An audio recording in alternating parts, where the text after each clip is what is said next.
Madam Speaker, I thank my colleague from Guam, and I rise today in support of House Resolution 795.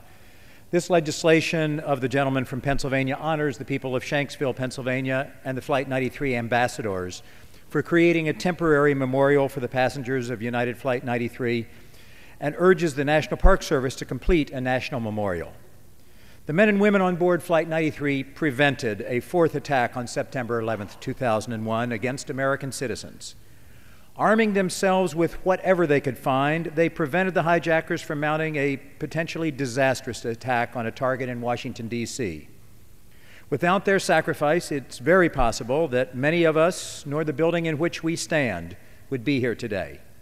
It's almost certain that many other innocent civilians would have died. 18 of those brave souls on Flight 93 were from New Jersey, including 2 from the 12th Congressional District, which I have the privilege to represent.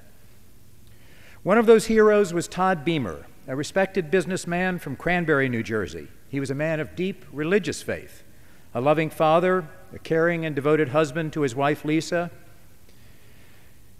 And it was his famous phrase, "Let's roll," that helped inspire our nation to meet the high standard, his high standard of shared sacrifice, and to remind Americans in those dark days following September 11th that America would not just survive, but America would prevail against hate and extremism.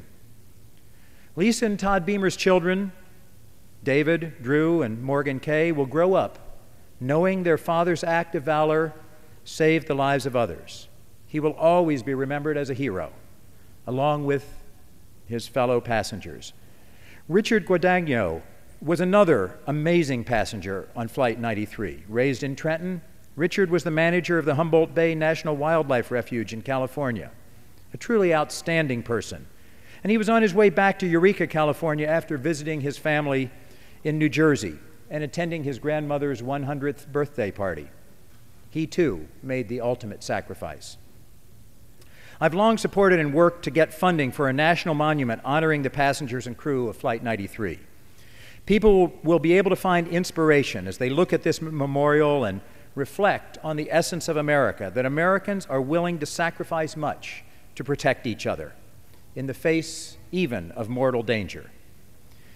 It will remind us that this is not the last time America will need heroes, that the survival of American ideals depends on ordinary people stepping out of their roles to act in ways that are extraordinary and courageous.